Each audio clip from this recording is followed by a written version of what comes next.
Louvor a vós, ó Cristo, Rei da eterna glória. Tanto Deus amou o mundo, que Ele deu seu Filho único, para que todo aquele que nele crer tenha vida eterna. Meu querido irmão, minha dileta irmã no Senhor Jesus, a paz de Cristo e o amor de Maria esteja em nossos corações. Estamos no terceiro domingo do tempo quaresmal, início da terceira semana quaresmal, ano litúrgico B. O evangelho que vamos ouvir e meditar está em João, capítulo 2, versículos 13 a 25. Deus é o que é, e não as nossas interpretações, por melhor que elas sejam. É por isso que os santos eram muito humildes ao interpretar a Bíblia. Deus é o que é e não as minhas interpretações. Tanto ontem como hoje, nós não temos acesso à interpretação de quem Deus é, porque somos humanos, não podemos compreender totalmente Deus. Por isso, devemos ter muito cuidado, muita humildade ao falar de Deus. Ouçamos este evangelho, repito, João 2, versículos 13 a 25. Estava próxima a Páscoa dos judeus e Jesus subiu a Jerusalém. No templo, encontrou os vendedores de bois, ovelhas e pombas, e os cambistas que estavam aí sentados. Jesus então fez um chicote de cordas e expulsou todos do templo, junto com as ovelhas e os bois. Espalhou as moedas e derrubou as mesas dos cambistas. E disse aos que vendiam pombas: tirai isso daqui. Não façais da casa do meu pai uma casa de comércio. Seus discípulos lembraram-se mais tarde que a Escritura diz: o zelo por tua casa me consumirá. Então os judeus perguntaram a Jesus: que sinal nos mostras para agir assim? E Jesus respondeu: destruí este templo, e em 3 dias eu o levantarei. Os judeus disseram: 46 anos foram precisos para a construção deste santuário, e tu o levantarás em 3 dias? Mas Jesus estava falando do templo do seu corpo. Quando Jesus ressuscitou, os discípulos lembraram-se do que ele tinha dito e acreditaram na Escritura e na palavra dele. Jesus estava em Jerusalém durante a festa da Páscoa. Vendo os sinais que realizava, muitos creram no seu nome. Mas Jesus não lhes dava crédito, pois conhecia a todos e não precisava do testemunho de ninguém acerca do ser humano, porque ele conhecia o homem por dentro. Palavra da salvação, glória a vós, Senhor. Glória e louvor a vós. Meu querido irmão, minha querida irmã, antes de irmos ao Evangelho, que é o mais importante, eu quero brevemente dar uma passada pela primeira leitura de hoje, que não lemos. Êxodo 23, versículos 1 a 7. Vai nos falar quem é Deus, a compreensão de Deus naquele tempo. Como eu disse, ninguém interpreta exatamente que é Deus, mas vai nos dar uma interpretação de Deus naquele tempo.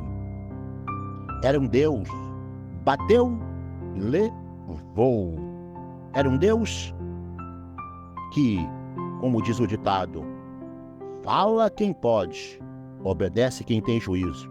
Deus disse assim, lá em Êxodo 20, versículos 1 a 17. Eu sou o Senhor teu Deus.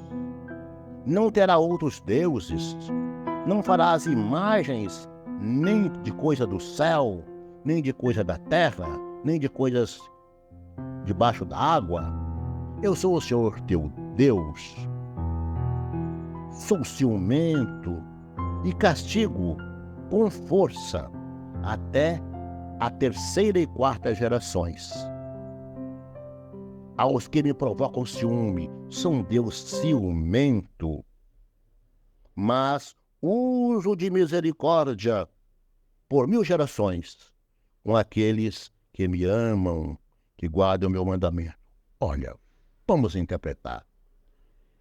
Um Deus que castiga até a terceira ou quarta geração. E um Deus que perdoa por 1000 gerações a quem usa de misericórdia. Ele usa de misericórdia para quem usa de misericórdia, para quem o ama.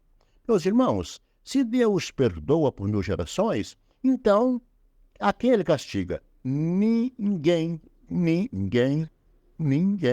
pois para receber o perdão é preciso ter arrependimento, é preciso, ele diz, amar. E quem ama, guarda os meus mandamentos. Se ama a Deus e guarda os mandamentos, então não tem esse negócio de terceira e quarta geração. Esqueça isso. É uma maneira humana de falar de um Deus plenamente misericordioso e que a sua misericórdia cobre todo o pecado se a gente se arrepende. A gente expressa o amor a Deus guardando a palavra. E a palavra nos manda amar o próximo, amar o próprio Deus. E quem diz que ama Deus e não ao irmão é mentiroso, diz a palavra. Pois bem, que bom, não é mesmo? Na segunda leitura, Paulo vai nessa linha de um Deus misericordioso e não de um Deus que julga, um Deus bateu, levou.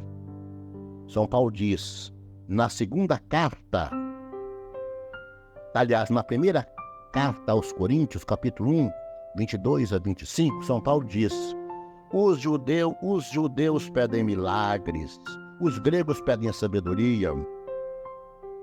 Nós pregamos o Cristo crucificado, escândalo para os judeus, insensatez para os pagãos.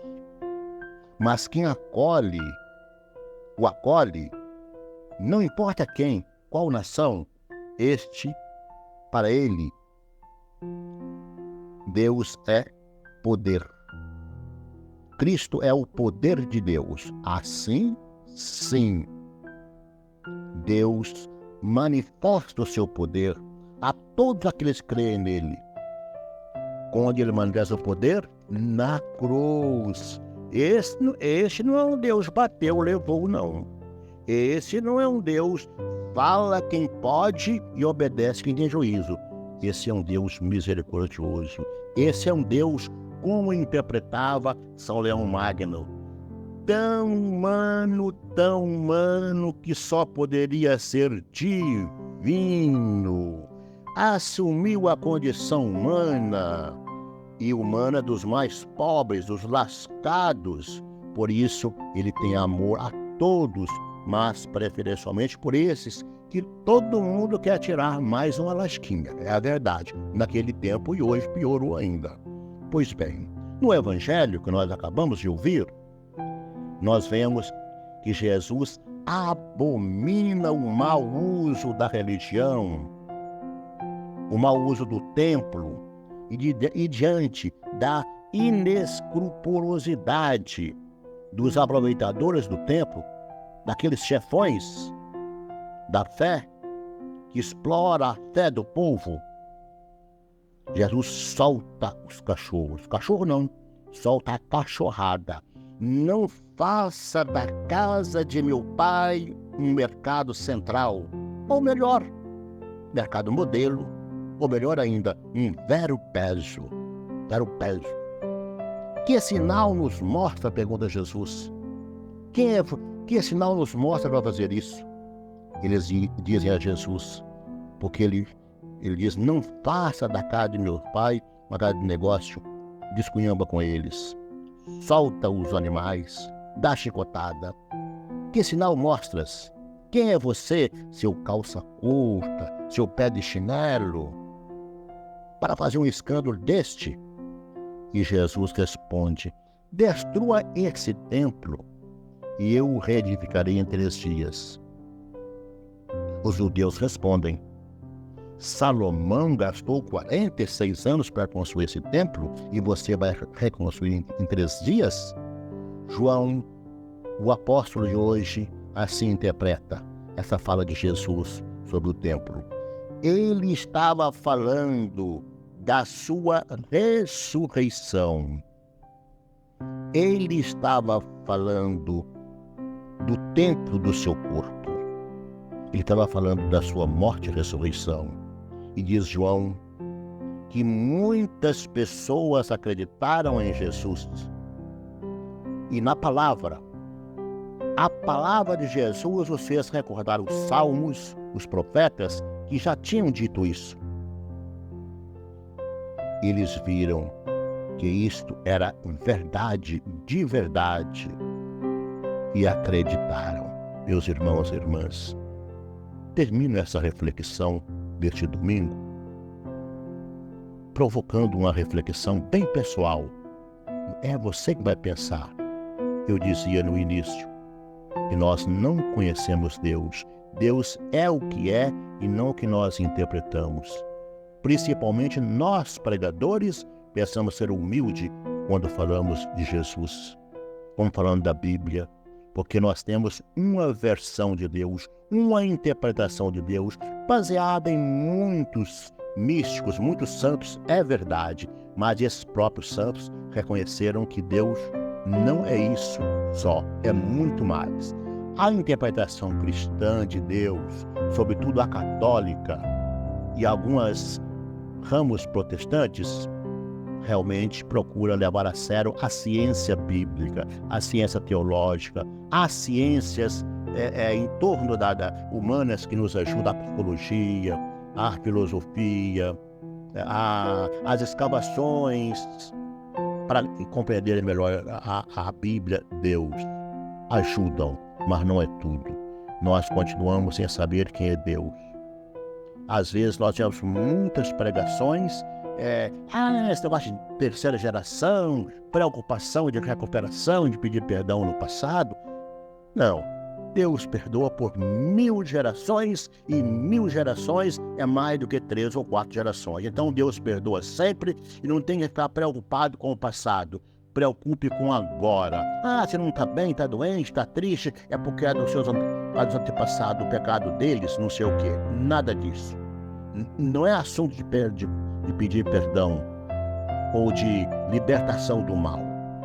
Que nós possamos andar de cabeça erguida, que o nosso Deus perdoa, perdoa, perdoa, sempre perdoa. E a sua alegria é perdoar, como vimos no Evangelho deste sábado, o pai pródigo em perdoar, o pai que perdoa prodigamente. Que o Senhor te abençoe, que o Senhor me abençoe, nós possamos acolher o perdão de Deus e comunicá-lo. Abençoe o Deus Todo-Poder e Bondade, o Pai, o Filho e o Espírito Santo. Amém.